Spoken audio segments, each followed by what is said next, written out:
Good morning everyone. It is super cold and super early in the morning. I'm just giving the van a quick check over.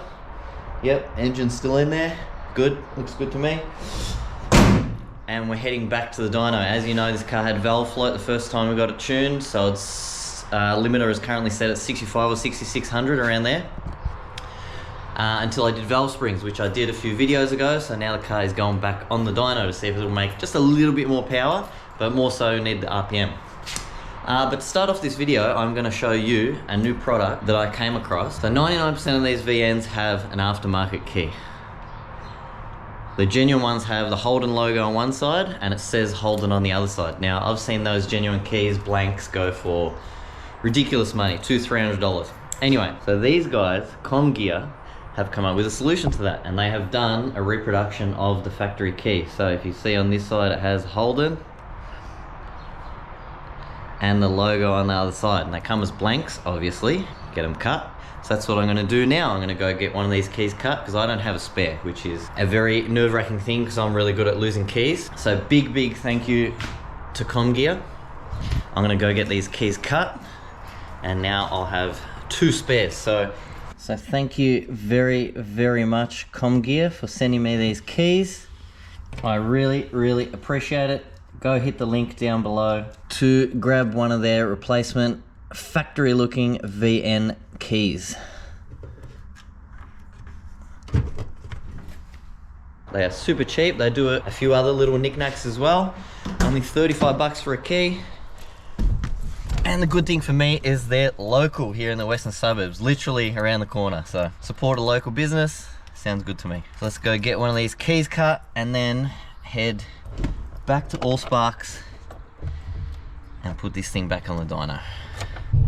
God, this was not a very enjoyable drive.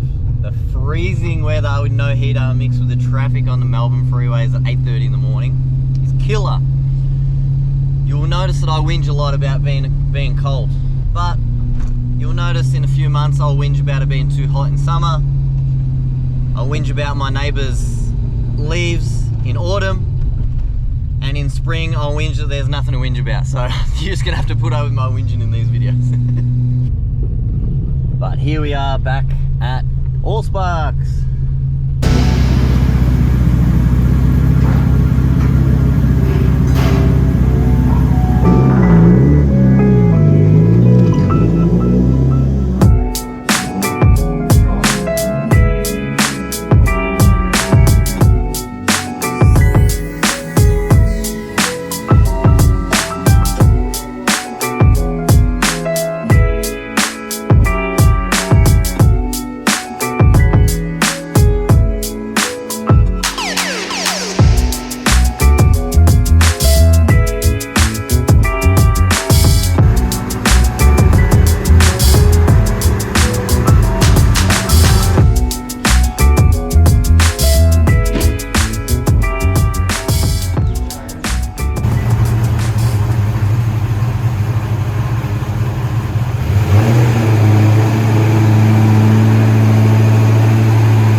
run was 7,000 RPM.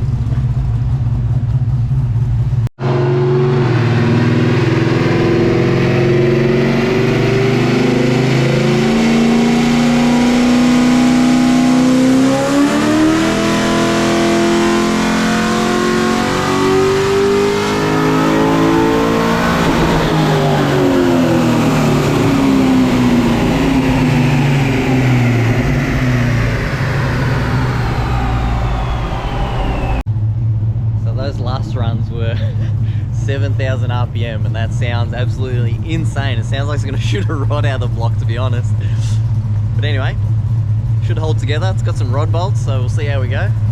It's making the same power, but Frank's going to give it a few more runs, and we'll see how we go.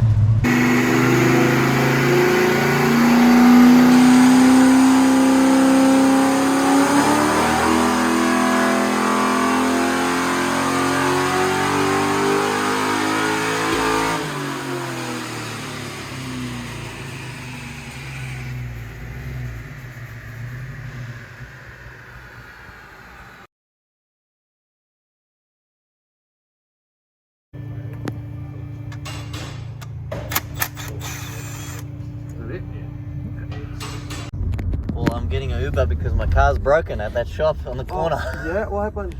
Is it accident or something? No, like engine. Oh. So I leave it there with those guys and... Oh, okay. No, but how, like there are a lot of like mechanics in like fucking... In here, yeah. Lots. Yeah. Far out! So, as you just saw, disaster struck on the dyno. So what happened was one of the locks has come out or something like that. I don't know if you heard the noise on the dyno before Frank shut it off, but yeah, rocker cover's off, the lock's come out and dropped a valve and piston to valve contact. So valve is stuck in the head. So that means that side head off, one guide, one valve, I don't know. We'll see once the head's off, but oh my God. And I had to be somewhere, so I've left the car at Allsparks. Tow truck's gonna pick it up later on in the day. And I'll meet him at my house when it's on its way, so.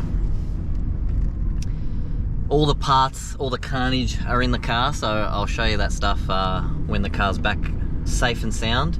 And it's always a rush.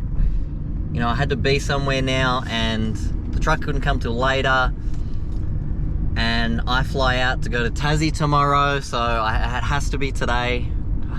When it rains, it pours. But anyway, once the car's home, I will show you the carnage. There is no better colour for a GTR than TH1. Legit.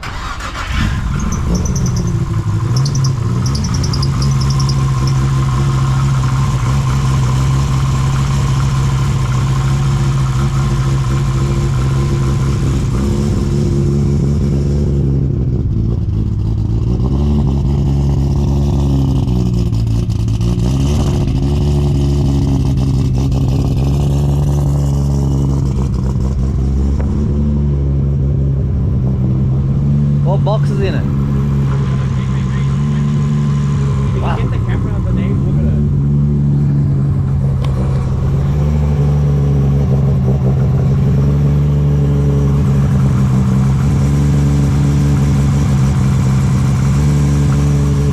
It's like a billet bell housing.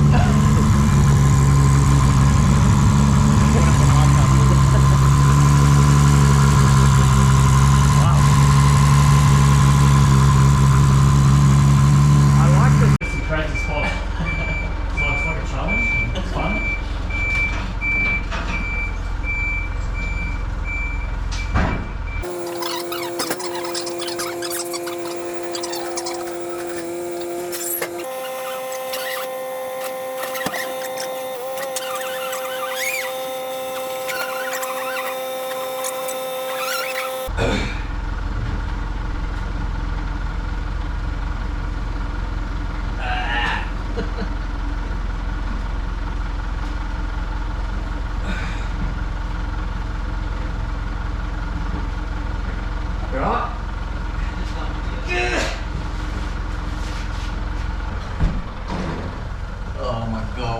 nightmare.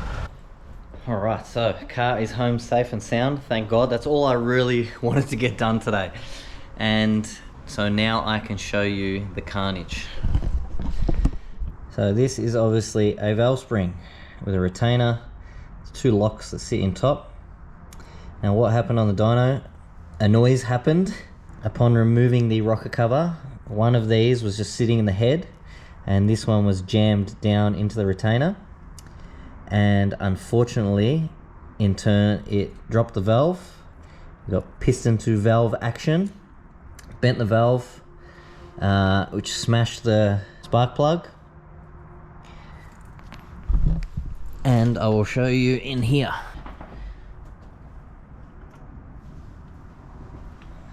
So here we have, this valve is bent and stuck up, so that ain't going anywhere.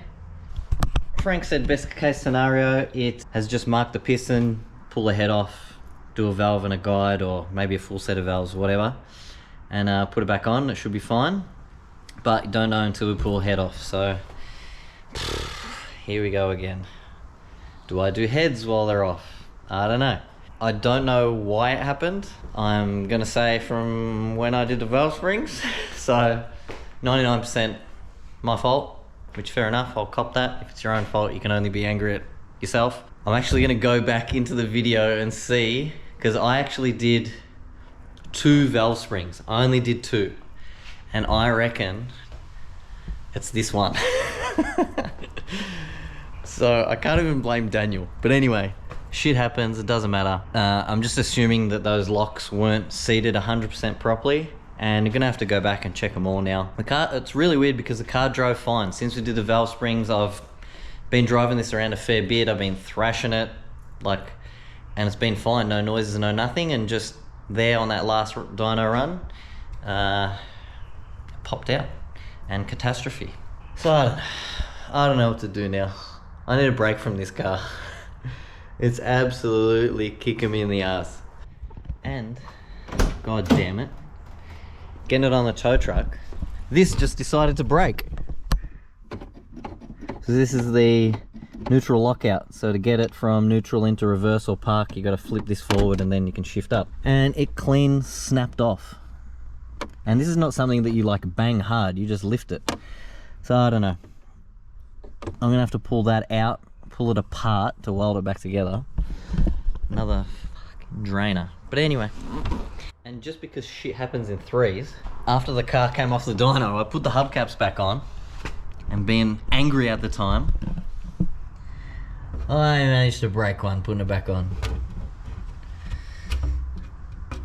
Oh my god! At least that's the 3 things, nothing else is gonna happen. And as dumb as it sounds, I'm actually really happy that, not really happy, but it's good that it happened there on the dyno and not, you know, at the drag strip, or I'm out driving somewhere and you're stuck. So it was a sort of best case scenario of a bad case. But anyway, it does mean I have stuff to do videos on the VN now. But anyway, put in the comments what you think of this stupid situation. See you guys next week. I'm going to Hobart for a couple of days, so peace out.